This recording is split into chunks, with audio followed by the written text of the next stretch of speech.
What's going on, guys? Himegoto here with an OTS deck profile from the OTS Championship at the Castle in Tyler, Texas. I got first place playing Altergeist, a deck that I play all the time. It was a lot of fun. There were 5 rounds of Swiss. I went X1 in Swiss, losing to Salamangreat in round 3. Shouts to Esley. And then we went into a top cut, top 8, where you had to play 3 rounds to take it. And I played against Striker with Mystic Mind, followed by Dino. And then in the finals, I played against Shadal Invoked. Here's the deck profile. Starting off with the monsters, I have 3 copies of Altergeist Marionetter, 3 copies of Altergeist Meliseek, 2 copies of Siliquidus, 1 copy of Multi-Faker, and 1 copy of Conquery. So this is the classic 10 Altergeist monster lineup. You only play 2 Silk because you don't want to draw it, and on the off chance you draw 1, you still have 1 in the deck. There have been some times in the past where I've sided out 1 going into games 2 and 3, but then it's like the worst feeling if you side 1 out and you still draw the other. So when I'm siding, I try and make sure I leave all of this stuff in. This is your engine after all. These are the cards that really win you the games. I played 5 more monsters on top of that. I played 3 copies of Ash Blossom and Joyous Spring and 2 copies of DD Crow. With cards like Lightning Storm, Evenly Matched and whatnot really running around in this meta, I wanted to make sure that if I did lose my back row, I still had something to interact with my opponent. Ash Blossom is just hands down the best hand trap. It can hit any deck in the game. And DD Crow I felt was powerful against things like Orcus, Spiral. Unfortunately, there were a lot of matchups where this didn't really matter, like against the Mystic Mind players. Against Shadal Invoked, I feel like they do so much that DD Crow doesn't really stop them. I was still happy that I played it. I maybe wish it would have been a Ghost Spell. Skullmeister worked out in the end anyway. Moving on from the monsters, we played 5 spells. We played the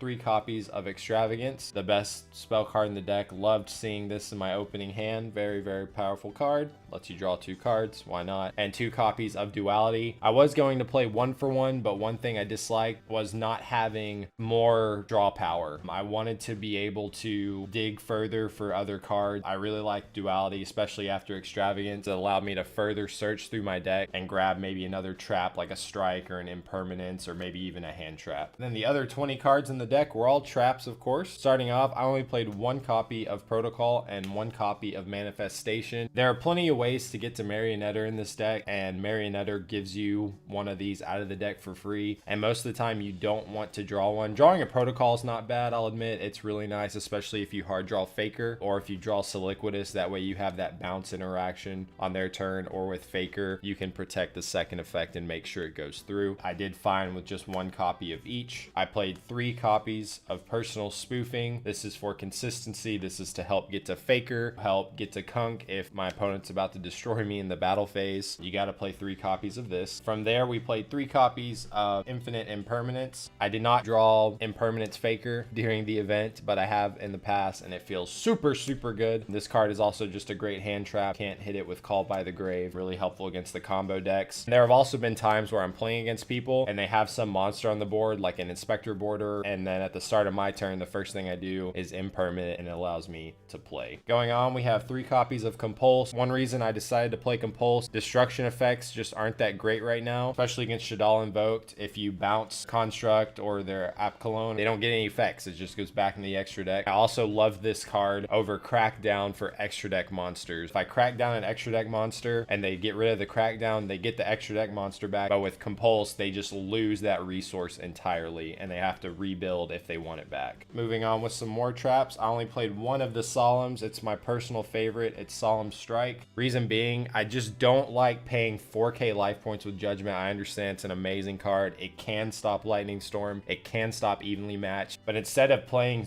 Judgment to stop those cards, I played Strike to stop monster effects, mainly cards like Skullmeister and Ash Blossom, DD Crow, because those cards can significantly impact the Geist part of my deck. When you use Marionetter and you target Meliseek in the grave and herself, and then your opponent's like Crow, having a Strike can really help there. When you link summon with Meliseek and a link Karibo to search your Faker, if they Ash, having the Strike's helpful there as well. And of course, this just negates special summons. A lot of people like to go into the Blackluster Soldier link against me, Soldier of Chaos. Being able to negate that so I don't have to deal with it is really powerful. It only costs 1,500 life points. The last 3 of Trap that I played that I thought did really well was Anti-Spell Fragrance.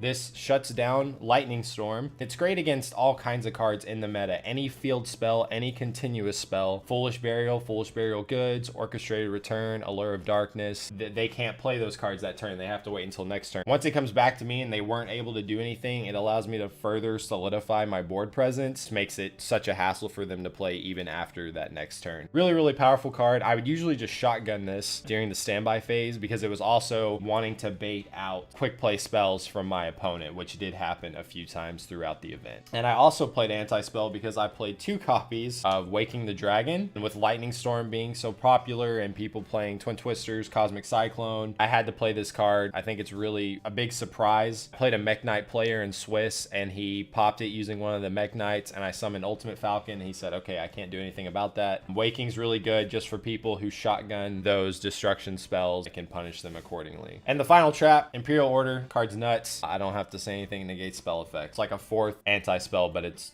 like better. So that was the main deck, 40 cards. Going into the extra deck, 3 copies of Hextia, one of the only 3 monsters I special summoned from the extra deck. Helps you swing over big monsters, negate spell/trap cards or their effects. I played 1 copy of Prime Banshee, never had to summon it. I had the opportunity, but it was never necessary. A Hextia pointing to that can help you get over opponent's Ultimate Falcon if it ever comes to that. Played 3 copies of Link Karibo. This was the other extra deck monster I summoned. I would always summon Seek and then make this and then try and search Faker. This was also an option for me. Salamangreat Almirage, played 1 copy of that. This is also useful for when you hard draw Soliquidus and Manifestation. I actually never summoned this. I'd put the Melseek in grave and I'd be looking at both of these and I thought, why would I just not summon this? I never ran into Super Poly, so I didn't have to concern myself with the Dark Attribute either. The other extra deck monster that I summoned because I didn't know I didn't have any Hextias was Akashic Magician. I played 2 copies of that. I really like this card. This is great against people who just kind of summon their monsters wherever without paying attention. I've used this to return a Chaos Max before. I've used it to return a Soldier of Chaos as well. It's non-targeting, non-destructive removal. Really, really powerful. Played 2 copies of Nightmare Phoenix in case I ran into cards like There Can Be Only One, Floodgates that I was unable to out with my actual monsters. Playing the hand traps, for example, you can take an Altergeist monster and a DD Crow under There Can Be Only One, summon this, or the Ash Blossom and an Altergeist monster and summon this and pop it. As for the rest of the extra deck, they're all 1-ofs from here. I played the 1 Ningirsu. This is another out to problematic cards. Never had to summon it, fortunately. Boral Sword Dragon and the Waking the Dragon target, Raid Raptor Ultimate Falcon, did actually get to summon this. Against the Salamangreat player, he popped my back row. I had a Waking set. He didn't know that it could also summon from the deck, but I told him, I was like, it can summon from the deck or extra deck. He ashed it and I lost. That was it for the extra deck. As for the side, played 3 copies of Artifact Lancia. I still think this card is great. Orcus isn't as popular right now. I think it works against a lot of decks. I use it against the Dino player, and it was funny, I didn't actually use it against the Dino player for his main deck. He just didn't do anything on his first turn. He passed over to me. I did some stuff. His next turn, he tried to evenly match me, and I had a copy of this in hand. That won me that game. Played 3 copies of Ghost Ogre and Snow Rabbit. Put this on the side because I just feel this card is great against rogue options. The issue was, didn't really run into anything where this card felt good. I only sided it 1 time, didn't draw it. I don't know if I would play something else again, kind of like the Crow. They both did subpar. The best card in my side deck, 3 evenly matched. I sided this in a lot. I didn't draw it that much. Did use it 1 game. It did help me win. Good card for other back row decks and the Mind players, which I didn't even know I was going to play so many Mind players. Sided 3 Heavy Stormduster and 3 Typhoon. Typhoon was great. I loved this going second. Able to pop field spells. It was really good. And of course, all 9 of these cards trigger Faker if you have it in hand. Thank you guys for watching. I appreciate it. If you enjoyed the video, then leave a comment and say, that's a good vid, man. I really